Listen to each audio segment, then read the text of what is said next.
Au TOEIC, il faut pas que tu tombes dans ce piège. He was fired for acting over, in, with, on violation of the company's policies. Donc là, c'est un petit peu du par cœur. En fait, il faut connaître l'expression in violation of. C'est un peu idiomatique, il faut le connaître en fait.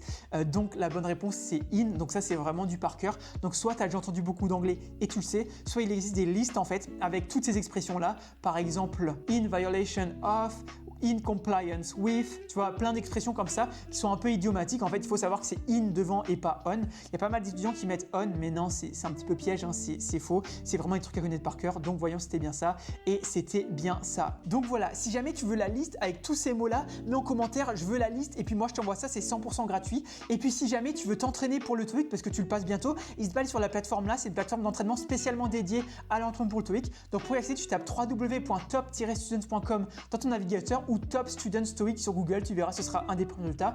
Donc va voir si ça t'intéresse et moi je te dis à demain pour une nouvelle vidéo d'entraînement pour le TOEIC. Allez, ciao!